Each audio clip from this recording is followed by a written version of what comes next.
Olá, bem-vindos à Igreja no Mundo, o programa da Fundação AIS, ajuda à Igreja que sofre aqui na sua televisão. Eu sou o Paulo White e é sempre um privilégio saber que posso contar com a sua companhia aí desse lado ao longo dos próximos 50 minutos. I was the first person to actually receive her.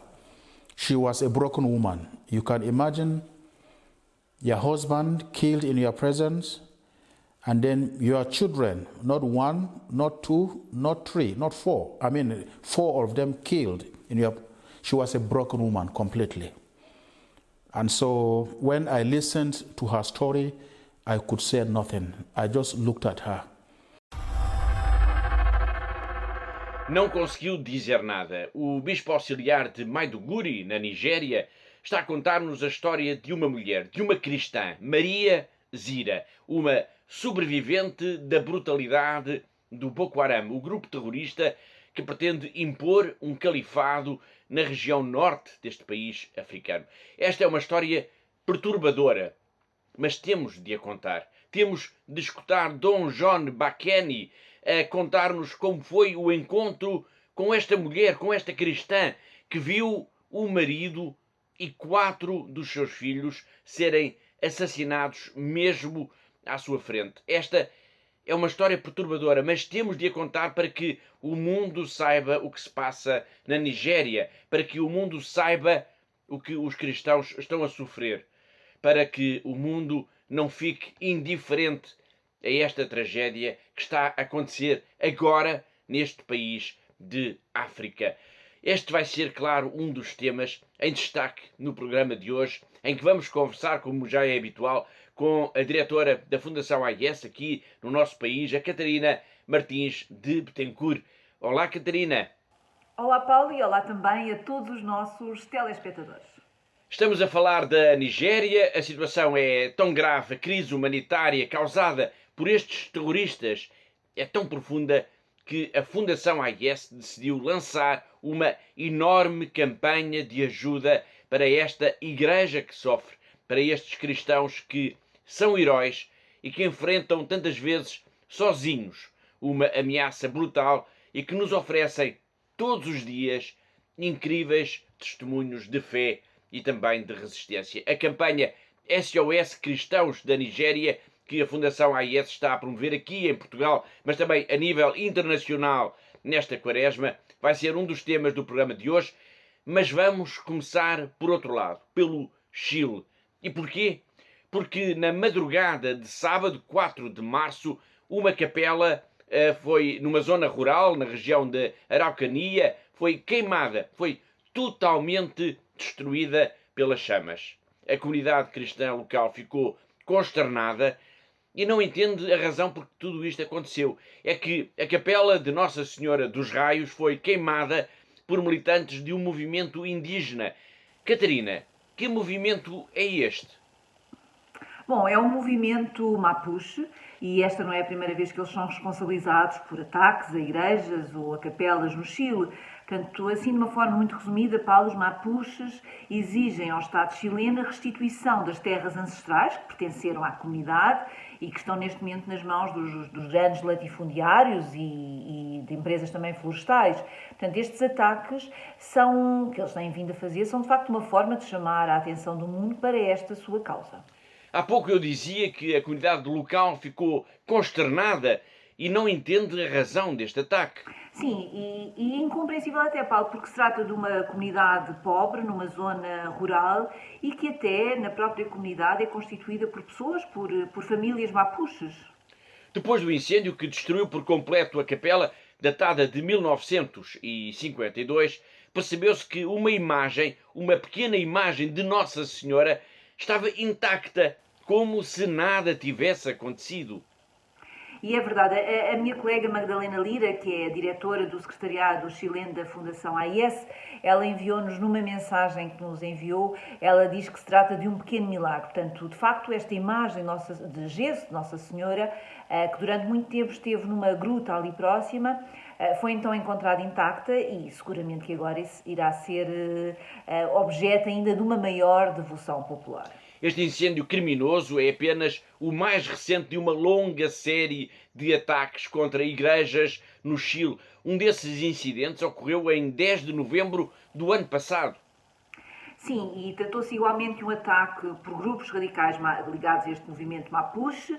Portanto, eles incendiaram numa madrugada uma capela dedicada a São José, situada na Vila Catim, e também, tal como agora, nesta região de Araucania, no sul do Chile. Estes incêndios em capelas, em igrejas, são apenas um exemplo da violência que de facto se tem abatido sobre a comunidade cristã no Chile nos últimos tempos. Na memória de muitos, Catarina, está ainda o mês de janeiro de 2018. É verdade, Paulo, e nesse mês, e fez agora 5 anos, houve desacatos nas ruas, houve destruição de lojas, houve centenas de feridos e até mortos. Portanto, em resultado destas manifestações que começaram por causa do aumento do preço dos bilhetes do metropolitano, morreram pelo menos 23 pessoas. Portanto, e nem a igreja escapou à violência na altura. Portanto, no espaço de poucos dias, 134 igrejas foram atacadas. Portanto, muitas foram danificadas, algumas arderam, outras ficaram sem o mobiliário, mas muitas foram profanadas e algumas até destruídas. As imagens desses ataques correram o mundo e houve também igrejas que foram pintadas com grafites, com mensagens de ódio e de violência. Uma dessas igrejas é a dos Santos Anjos Protetores. Fica situada em Santiago do Chile, a capital deste país. Estava cheia de mensagens de ódio até que um grupo de jovens resolveu pintá-la de novo. Um desses jovens, ainda com as mãos sujas de tinta, lembrou-se de gravar um vídeo, uma mensagem de alento aos católicos do Chile, para que não tivessem medo, para que fossem como eles, para reagirem, para apagarem o ódio das palavras escritas nas paredes das igrejas, mas também nos corações. Uma mensagem que vamos ver já de seguida e que não tem prazo de validade.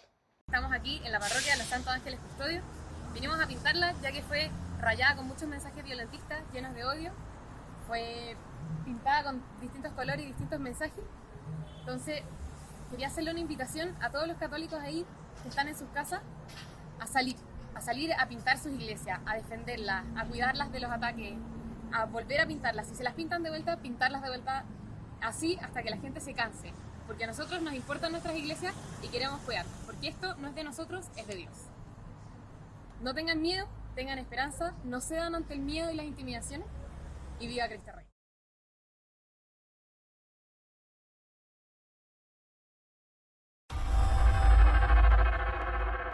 Continuando no continente americano, vamos agora até à Nicarágua, ainda a propósito dos ataques do governo de Daniel Ortega contra a Igreja. Já lá iremos. Para já, Catarina, a nossa atenção vai para a ONU, pois foi apresentado agora, recentemente, um relatório pela secretária-geral adjunta Ilse Brands, em que se denuncia, em termos vigorosos, a violação dos direitos humanos na Nicarágua e se pede mesmo a libertação do bispo de Matagalpa.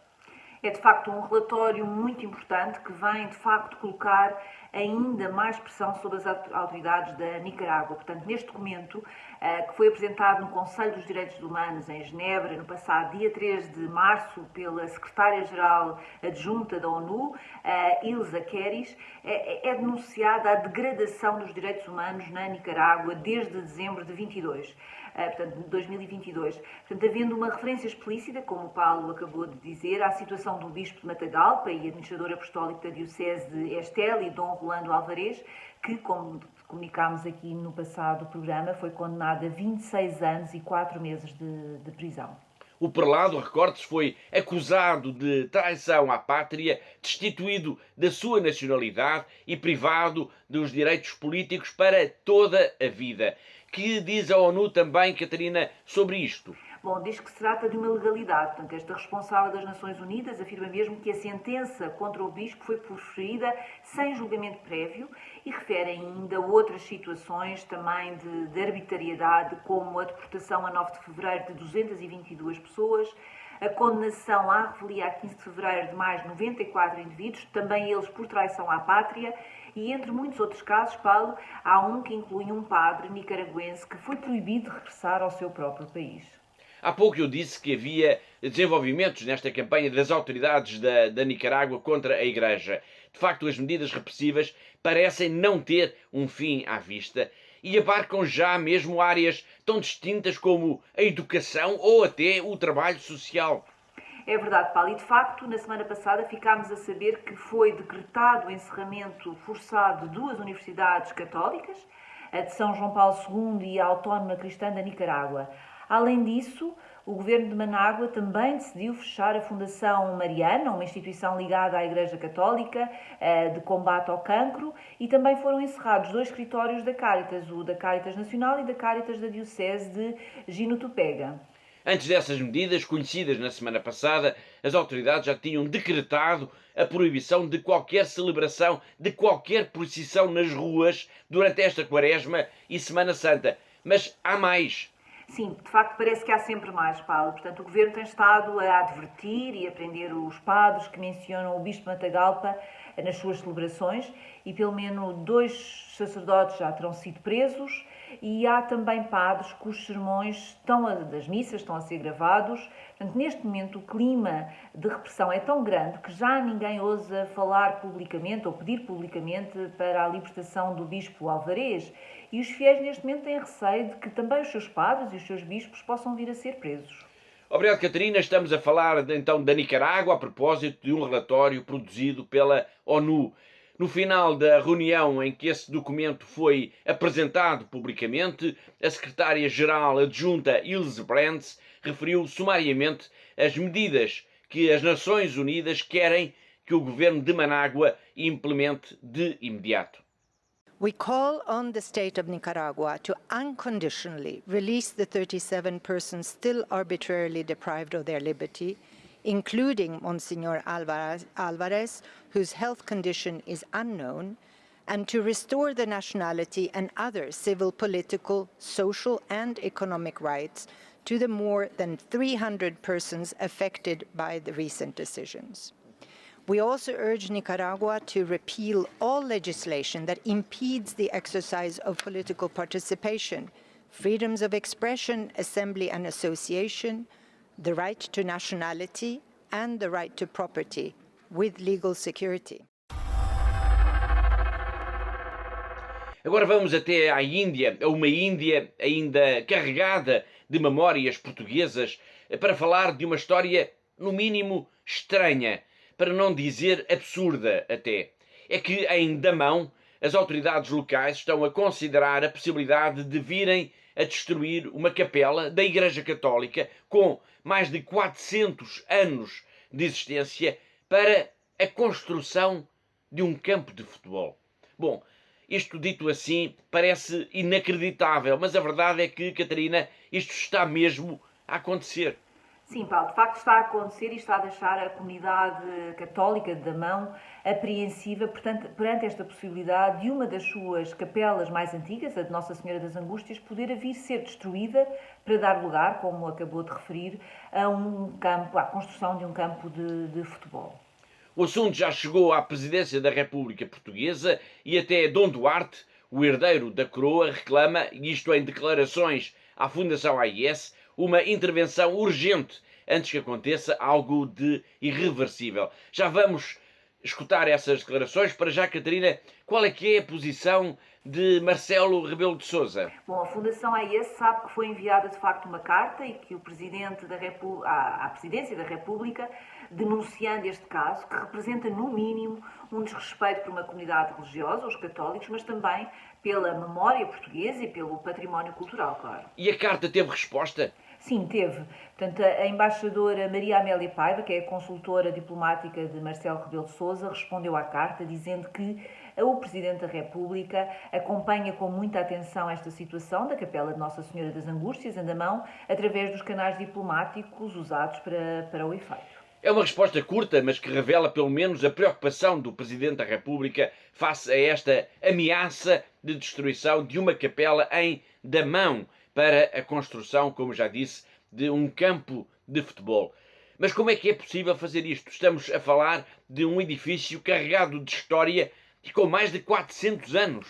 Bom, Paulo, o que se sabe é que se trata de um projeto local, de um dirigente local, Paful Prakel, membro do Partido Nacionalista Bharatiya Janata, que está no poder desde 2014 e que, para prosseguir com a sua intenção, estará a fazer uso de uma legislação já de 2013 sobre a aquisição de propriedades, reabilitação e reinstalação.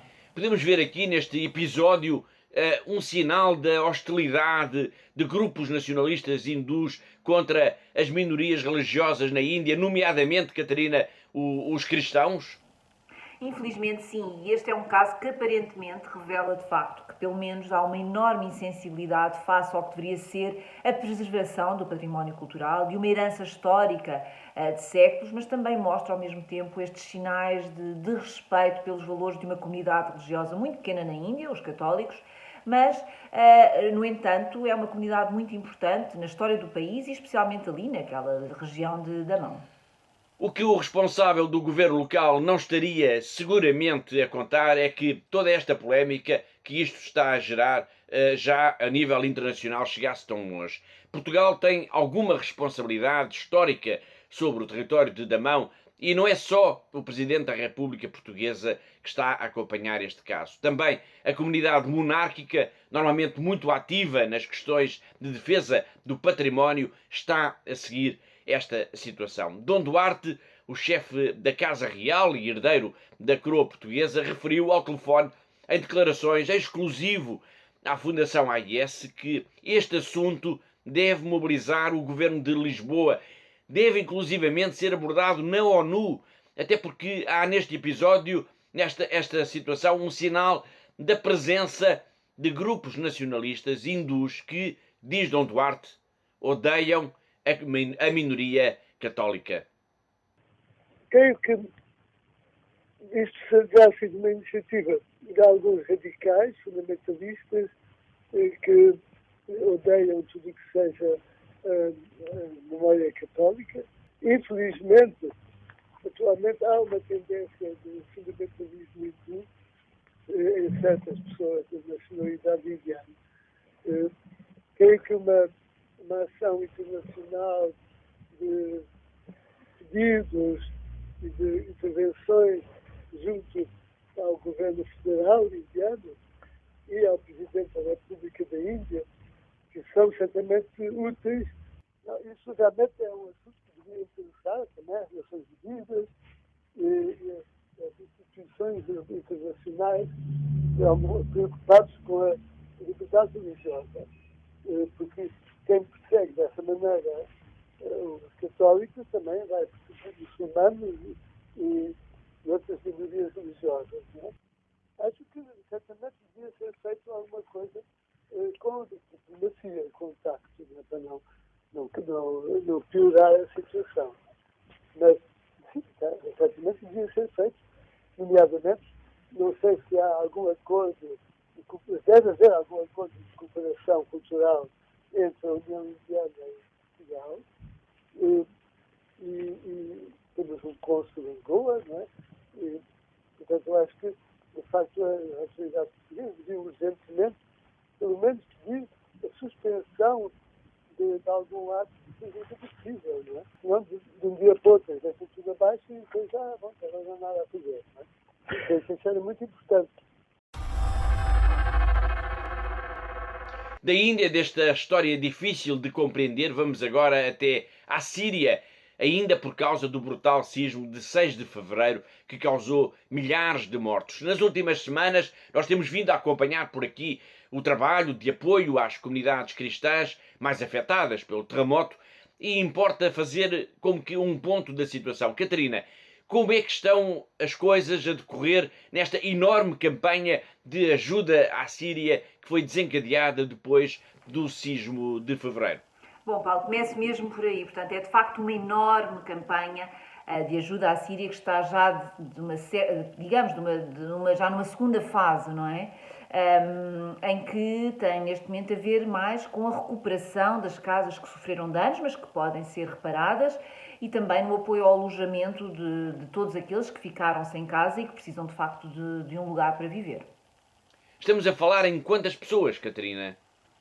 Bom, Paulo, é sempre difícil nós avançarmos com números, porque ainda se está a fazer o levantamento de todas as situações, e também é importante nós percebermos que este sismo afetou uma vasta área do nordeste da Síria, que vai desde as regiões de Alepo, passando por Latakia, Hama, Homs, Idlib e Iblid. Portanto, em todas estas cidades há situações urgentes, há pessoas a acudir, e a urgência para nós, neste momento, é de facto garantir alojamento para todas aquelas famílias que não podem regressar às suas casas, porque é demasiado perigoso, mas também não podem continuar indefinitivamente nos salões paroquiais, nas igrejas. Claro, parece muito bem essa estratégia, mas só para os nossos telespectadores terem uma noção da dimensão que isto representa, estamos a falar em quantas pessoas, em quantas famílias? Bom, Paulo, o nosso colega Xavier Bizitz, que está no terreno desde a primeira hora e que está em contato permanente com a Igreja da Síria, está para fazer efetivamente este levantamento. O que ele nos disse até agora, há dias, numa conversa que tivemos telefónica, é que só em Alepo haverá cerca de 430 famílias que precisam de ajuda para o aluguer temporário de casas ou de quartos, ou enfim, de um espaço com alguma dignidade para que possam viver durante algum tempo. A questão do terremoto de que estamos a falar, mas também da perseguição aos cristãos na Síria, foi-nos trazida aqui na semana passada através do depoimento de um médico de Alepo que participou, isto em Madrid, na Noite dos Testemunhos, num evento organizado na Catedral de Almudena pelos nossos colegas da Fundação AIS de Espanha, claro. Um dos responsáveis por esse encontro foi Josué Villalón, a quem vou agora pedir para nos fazer como que um balanço desta iniciativa que já se repete desde há 7 anos e em que a Síria esteve este ano em grande destaque. Olá, Josué. Hola Paulo, la séptima noche de los testigos, una vigilia de oración y testimonios en vivos de cristianos perseguidos, ha tenido lugar este pasado 24 de febrero en la Catedral de la Almudena de Madrid. Ha sido un momento muy importante, muy especial para estar cerca de esta realidad tan olvidada de los cristianos perseguidos en el mundo.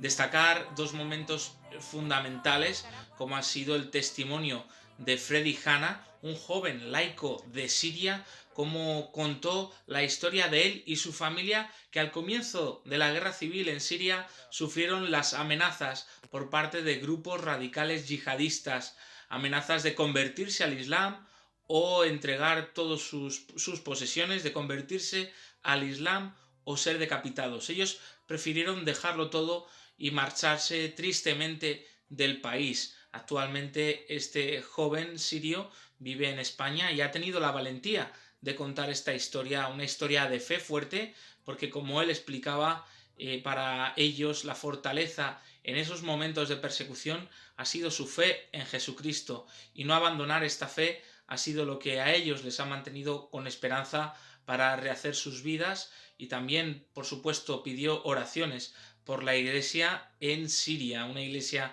minoritaria, una iglesia que sigue sufriendo esta persecución.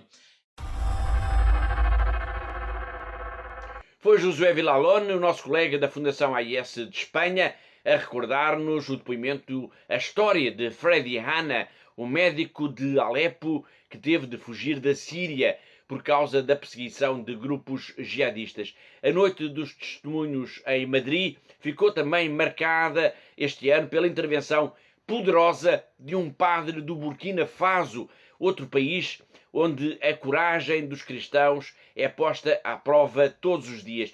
Fica aqui a promessa, na próxima semana nós vamos falar deste país, o Burkina Faso, e vamos ver também o essencial desse depoimento desse sacerdote. E é tempo agora para irmos até à China, ao encontro do nosso correspondente em Macau, o jornalista José Miguel Encarnação, que hoje nos vai falar também da capela em Damão, que querem destruir para construir um campo de futebol.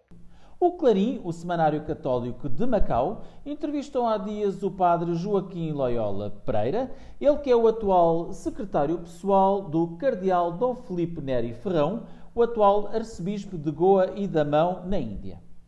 Diz o padre Joaquim Loyola que o arcebispado de Goa e Damão, que que está a assistir com muita atenção ao episódio da tentativa de demolição de uma capela em Damão que data de há 400 anos.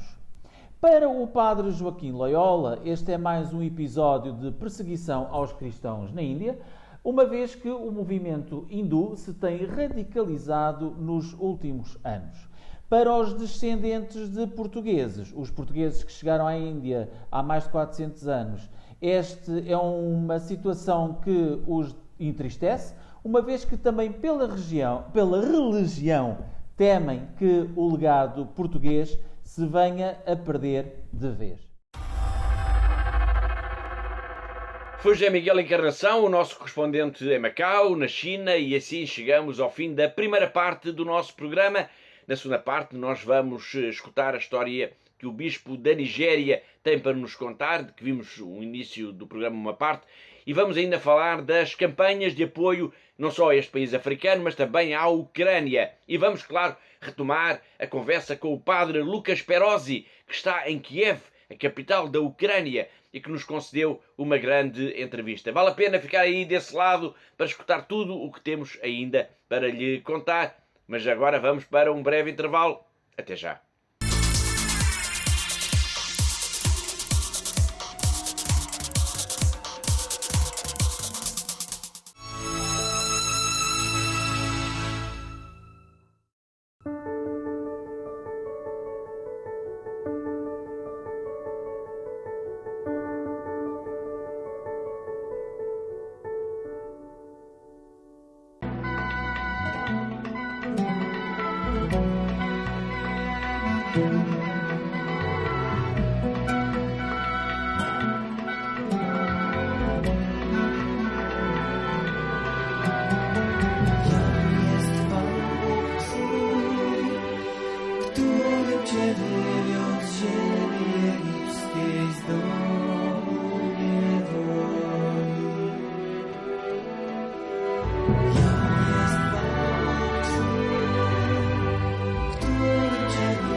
Wielki spokój tutaj mam, czuję w Tobie cały świat.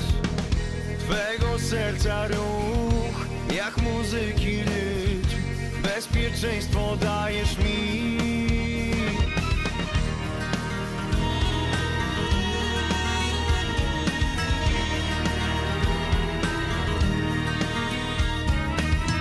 Chcę móc poczuć świata smak, chcę zobaczyć wiele barw i powietrza łyk. Aikona ulemi, Aikona Jezebel. Oh Lord Jesus, help me obey commandment 6. Aikona ulemi, Aikona Jezebel. Oh Lord Jesus, help me obey commandment 6. Jesus is the way, Jesus is the truth, Jesus is life, the light in my path. Deliver me from evil, help me overcome. Oh Jesus, oh Jesus, oh Jesus, oh Jesus, yeah. Aikona ulemi, I can say Aikona Jezebel. Oh Lord Jesus, help me obey commandment 6. I can sing Aikona ulemi.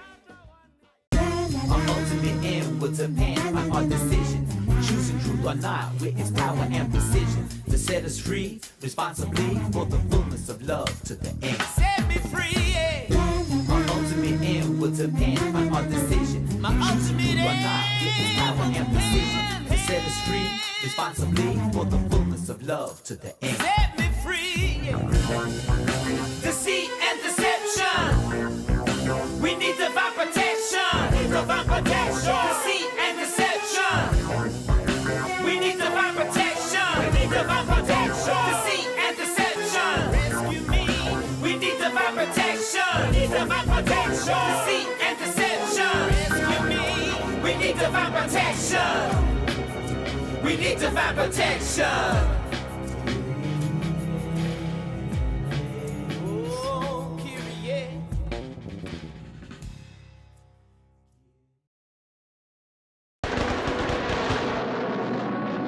Прилетали снаряды туда каждое утро, каждый день, ночь у нас постоянно были обстрелы.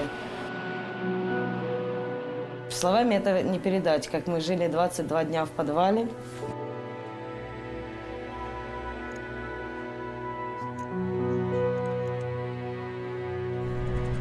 Спали на полу, ели то, что приходилось найти нам в магазине. Нам был этот шаг перешагнуть, просто выйти с этого бомбоубежища. Я не знаю, насколько, но мне надо было спасать своих детей, свою семью. Я взяла иконы, взяла детей, мы всех собрали и начали в ту машину залазить. Нам 9 человек было. Это было настолько страх, чтобы мы этот момент, хотя бы там километра 3-4 мы проехали, чтобы нас не убило. В Запорожье на Львовском поезде мы добрались вот сюда, да. Волонтеры нас встретили, привезли в дом паломников. Это, очень спасибо им большое директорам и вообще этой церкви, что нас приютили, нас здесь кормят, нам здесь спокойно, мы не слышим этих взрывов. Вся наша семья уцелела, слава Богу. Самое главное, это вот мы все живы.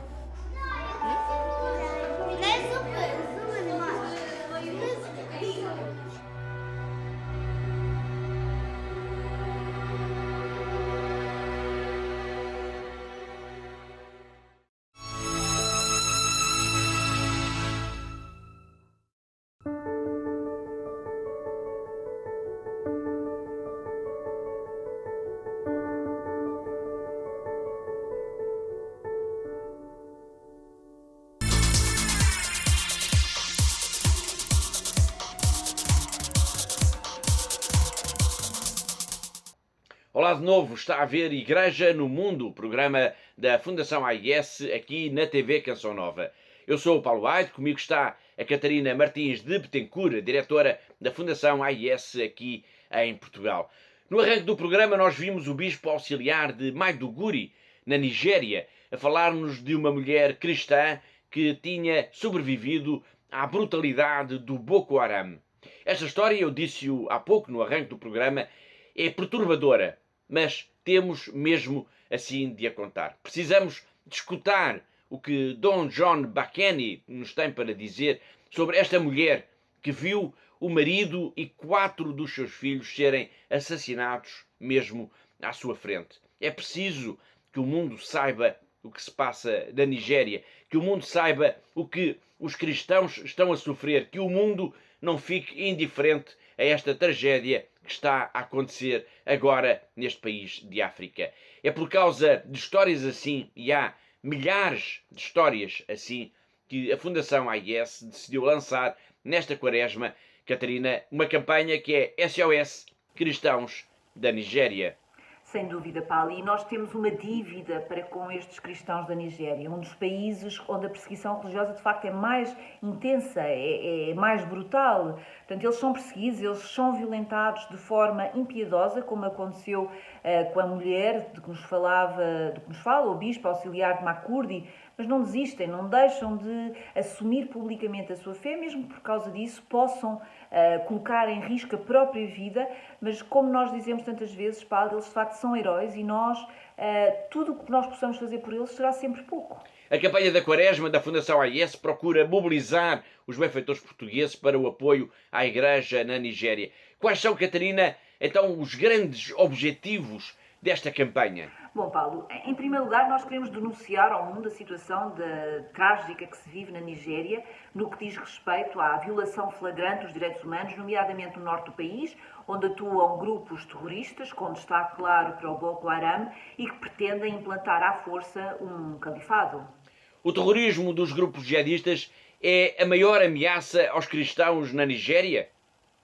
Bom, é apenas uma das maiores ameaças, Paulo. Infelizmente, os cristãos da Nigéria são perseguidos não só pelos grupos jihadistas, que, como eu disse agora há pouco, procuram, de facto, implantar à força um califado, ou seja, um território que é regido por um Islão muito restritivo, muito rigoroso, mas ao mesmo tempo também são vítimas de grupos armados que raptam pessoas, e a Igreja Católica tem vindo a sofrer cada vez mais e tem sido um alvo cada vez maior destes grupos, e ainda são também alvo e são vítimas também de ataques, principalmente os agricultores cristãos, pelos Fulani, que é o pastores nómadas muçulmanos, que têm vindo a revelar cada vez mais uma agressividade crescente e também muito preocupante.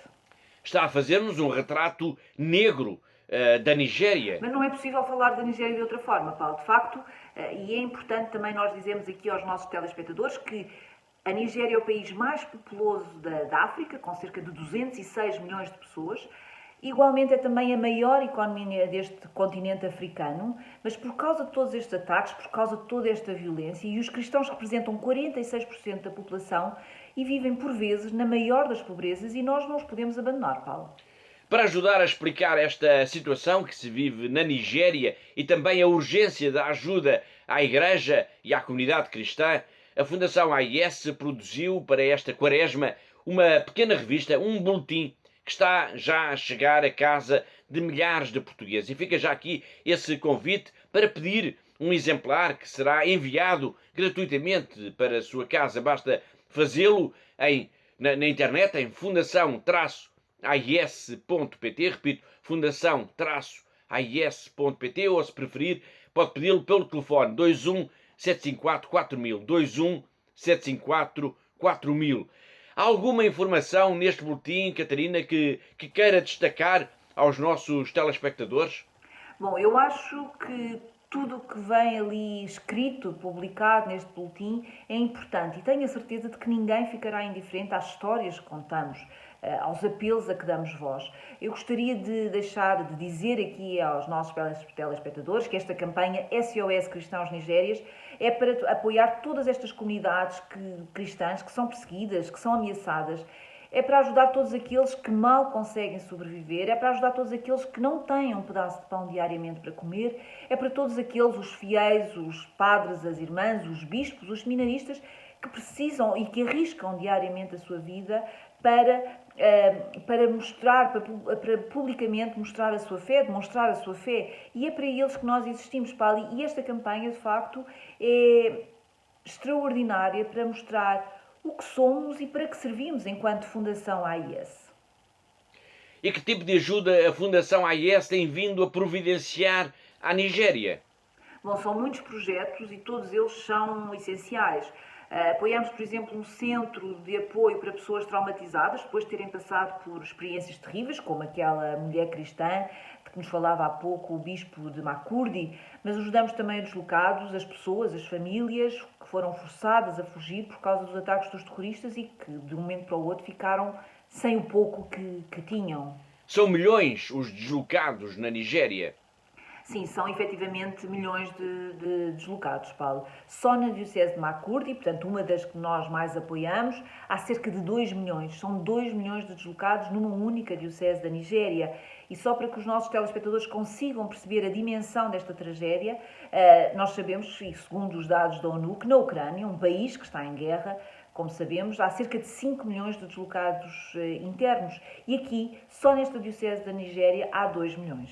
Pois, e enquanto o mundo está todo mobilizado para ajudar e bem a Ucrânia, ninguém repara no que se passa de trágico em tantos e tantos outros países. E a Nigéria é um desses países. E é por isso que nós insistimos, Paulo, e é por isso também que lançámos esta campanha na Quaresma, cujo nome diz tudo, SOS Cristãos da Nigéria. Obrigado, Catarina.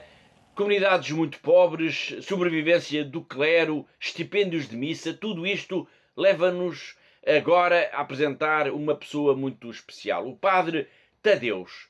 Ele vive num lugar muito pobre.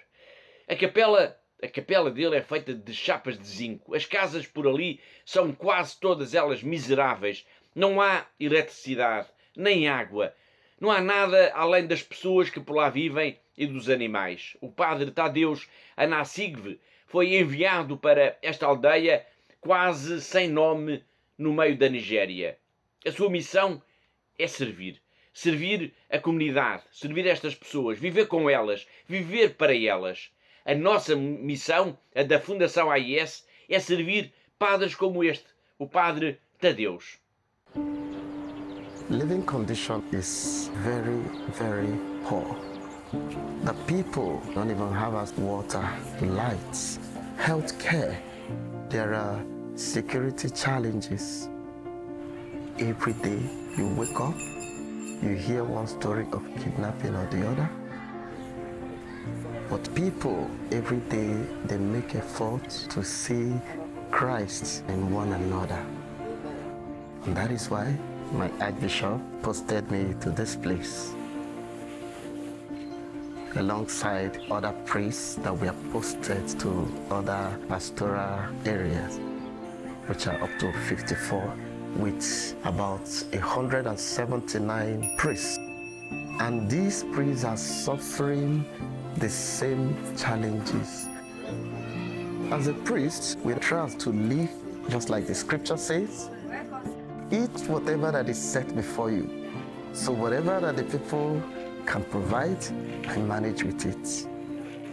With that, I survive him. Because wherever the people of God are, the priests must attend to them.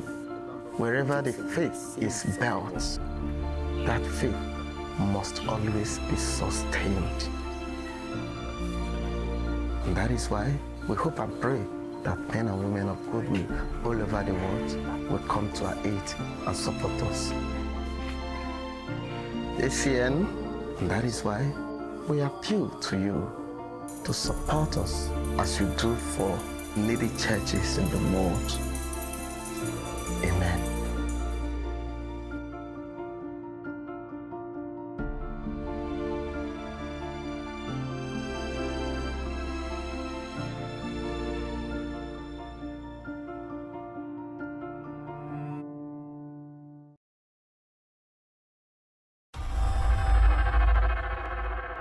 Depois desta história inspiradora do Padre Tadeus, vamos então conhecer a outra história de que nos falou logo no arranque do programa o Bispo Auxiliar de Maiduguri. Já o disse, é a história de uma mulher, Maria Zira. Ela é mãe de 9 filhos, é uma sobrevivente da brutalidade do Boko Haram. Um dia, a sua aldeia foi atacada e o marido e 4 filhos foram assassinados mesmo à sua frente. Ela conseguiu fugir e o bispo foi a primeira pessoa que encontrou, depois de ter palmilhado dezenas e dezenas de quilómetros pela floresta. Agora, o bispo conta-nos a história. And so I will want to share maybe a story of a woman by name Maria Zira. She is a mother of 9, and they were displaced in the town of Baga in 2014. And her husband was murdered in her presence alongside her 4 children. a husband, and then 4 children were killed in her presence. And then she had to now move, walk on foot with the rest of the kids to escape the Boko Haram. They spent about 5 days trekking and walking without really knowing where they were even going to. And after 5 days, they found themselves. They saw some of the mosques and some sign of a town. Normally during the night, if the lights are on, at least you can have some direction and guess if there is a town or a city. So that was how they were able to find their way into Maiduguri. And I was the first person to actually receive her. She was a broken woman. You can imagine your husband killed in your presence, and then your children, not 1, not 2, not 3, not 4. 4 of them killed in your. She was a broken woman completely. And so when I listened to her story, I could say nothing. I just looked at her. The first thing we tried to do was to attend to her immediate medical needs. We got doctors and nurses, to assist her and then all that. So up until she was being stabilized. And she lived with us up to this moment. She's very close to me. I always check on her. It is not an easy experience. So I had series of sessions of counseling, of admonishment, of encouragement, of helping her to overcome the horror that she has witnessed. And it is not easy. She once told me that, yes, Father, I can forgive, but I cannot forget this experience. O Bispo Auxiliar de Maiduguri está a contar-nos a história trágica de Maria Zira, uma mulher cristã que viu o marido e 4 filhos serem mortos mesmo à sua frente. Será que ela conseguiu alguma vez perdoar aos seus assassinos? Na próxima semana nós vamos voltar a esta história e vamos saber como é que tudo isto terminou. E assim chegamos ao último país tema do nosso programa de hoje, a Ucrânia, para retomar a conversa, a entrevista com o padre Lucas Perozzi. Antes disso, Catarina, vamos falar ainda um pouco da ajuda da Fundação AIS também a este país. Há pouco a Catarina lembrou, a propósito do número de deslocados na Diocese de Makurdi, que na Ucrânia, por causa da guerra, há pelo menos 5 milhões de deslocados internos. Este número traduz bem a dimensão da crise humanitária que temos todos em mãos em plena Europa. Sim, Paulo, é verdade, mas também importa lembrar que a esses 5 milhões de deslocados internos é preciso acrescentar ainda mais de 8 milhões de refugiados, ou seja, de pessoas que estão neste momento a viver em vários países da Europa. Ou seja, Paulo, esta crise humanitária causada pela guerra na Ucrânia traduz-se em pelo menos 13, quase 14 milhões de pessoas. São 14 milhões de pessoas que estão neste momento em necessidade. E de que forma, Catarina, se tem materializado esta ajuda da Fundação AIS à Ucrânia ao longo já deste ano de guerra? Bom, Paulo, a primeira coisa que é preciso dizer é que a reação das pessoas, a reação dos benfeitores da AIS aqui em Portugal e também por todo o mundo, tem sido, de facto, absolutamente extraordinária. Portanto, esta guerra também vem mostrar esta solidariedade que não tem limites e que o coração das pessoas, de facto, deixa-se sempre contagiar por estas situações, por estes momentos mais difíceis, como o que está a acontecer agora por causa da guerra na Ucrânia. Sem dúvida que a resposta solidária aos ucranianos é talvez o único ponto positivo nesta guerra que está a acontecer na Europa. Sim, no meio do caos, da destruição, da morte, há sempre, de facto, quem esteja disponível para ajudar, para acolher, para dar a mão ao outro. E isso tem sido extraordinário, Paulo. Há pouco perguntava-me como é que se tem traduzido o nosso apoio na Ucrânia e, portanto, respondendo a essa sua questão, gostaria de dizer que a nossa ajuda começou logo nos primeiros dias, com o acolhimento de todos os primeiros refugiados, os primeiros deslocados, daqueles milhares de ucranianos que se refugiaram em conventos e igrejas, seminários que pernoitaram em abrigos improvisados e nós estivemos lá. Estivemos com eles através dos padres, das irmãs, dos seminaristas que nós apoiamos e que também os acolheram e ajudaram. Portanto, a guerra tem provocado, como sabemos, a destruição de infraestruturas e por isso também enviámos, assim que foi possível, dezenas e dezenas de geradores para a Ucrânia. Mas também fizemos chegar ajuda imediata, como alimentação, vestuário, medicamentos. Portanto, estamos a falar, e é importante nós não esquecermos isto, Paulo, de milhões de pessoas que perderam as casas, perderam tudo o que tinham e neste momento precisam de ajuda para tudo, para poderem sobreviver. Muito bem, obrigado, Catarina. Vamos já então retomar a entrevista, a conversa com o padre Lucas Perozzi, que está em Kiev, a capital ucraniana. Mas antes vamos ainda ao encontro de Filipe Ozores. Ele é o secretário-geral internacional da Fundação AIS, esteve de passagem por Lisboa e fez questão de gravar uma mensagem de apreço, de agradecimento por tudo o que os benfeitores portugueses da ajuda à Igreja que sofre têm feito por esta campanha da Ucrânia e por todas as campanhas que estão em curso. E hoje, só aqui no nosso programa, já falámos pelo menos de duas, da Nigéria e da Síria. Vamos escutar então Filipe Ozores. Caros benfeitores portugueses, eu estou aqui hoje em Portugal para estar com a nossa equipe da Ajuda à Igreja que Sofre, a Fundação AIS em Portugal.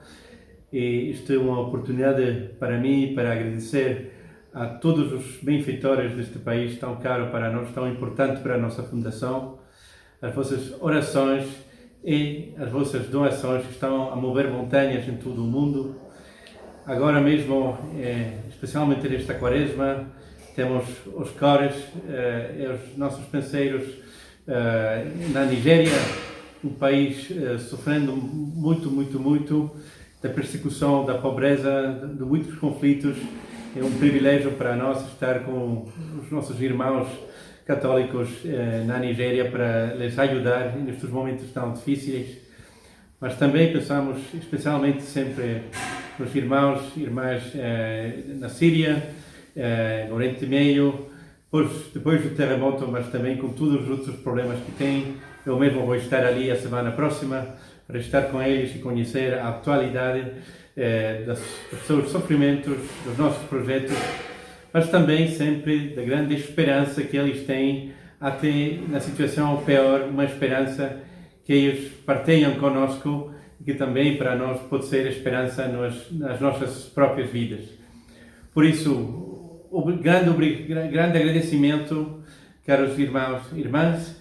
Estamos juntos sempre no nosso caminho de fé e juntos também com a Igreja de todo o mundo, com a Fundação AIS.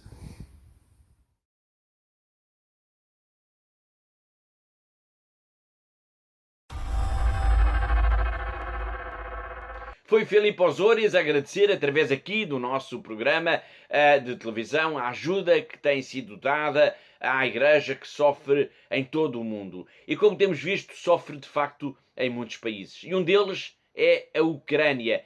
Isto é um bom pretexto então para retomarmos o contacto com Kiev, a capital ucraniana, onde está o padre Lucas Perozzi, um sacerdote brasileiro que é o vigário da Igreja da Dormição da Virgem Maria. Nós temos vindo a escutá-lo por aqui, ao longo, sempre no final do programa. A guerra, como sabemos, começou há um ano e eu perguntei-lhe se as pessoas, de alguma forma, já se habituaram a isso. E ele diz que sim, mas é um sim, de facto, com muitas dúvidas. É que, mesmo quando o padre Lucas Perozzi esteve no Brasil, e ele foi visitar agora no início do ano, durante algumas semanas, a sua família, ele, mesmo lá no Brasil, ele julgava que estava no meio da guerra. Qualquer barulho que ele escutasse era suficiente para o sobressaltar. A pessoa já se habitua, é possível, se acostuma com o toque da sirene, acostuma essa forma de vida, acostuma com tudo isso. É verdade que mesmo se você se acostuma, isso não te influencia muito, no subconsciente isso afeta. Como eu disse, né, que eu fui de férias para casa e quando eu cheguei em casa eu vi que eu estava bem cansado psicologicamente, que não era tão fácil. Eu, por exemplo, eu cheguei em casa e todo mundo não ria de mim, mas entendia a situação, né? Quando eu fechava alguma porta forte, eu já virava para ver o que estava acontecendo. Uma nuvem, parecia um cogumelo. Eu chamava a minha família e falava, tá vendo aquela nuvem lá? É a mesma nuvem, parece quando bombardeia um edifício e sai aquele cogumelo de fumaça. Então eu tinha muitas associações, né? E qualquer barulho, por exemplo, eu escutava um caminhão da marcha atrás, marcha ré, quando faz o apito, eu falo, tá sirene aqui, tocando a sirene aqui. Então, queira ou não queira, isso já fica debaixo do no subconsciente da pessoa. Mas na vida cotidiana, estando aqui na Ucrânia, o que afeta é se você vai fazer alguma coisa ou tem que pegar o metrô para ir para um outro lugar, toca a sirene, o metrô fecha. Se você vai no cinema, o cinema fecha. Ou vai num shopping, o shopping, no centro comercial, ele fecha, você tem que sair. O mercado também. Então, tem esse problema disso, né? Mas, em geral, todo mundo já está vivendo como uma coisa do dia a dia. Foi o padre Lucas Perosi a falar-nos de como a guerra se entranha até no subconsciente das pessoas. E assim chegamos ao fim do programa de hoje. Resta-me agradecer a colaboração da Catarina, a diretora da Fundação AIS em Portugal, assim como de todos os que ajudaram a produzir, a editar e levar até si este programa. E já sabe, eu conto consigo sempre aí desse lado na próxima semana. Até lá, se Deus quiser.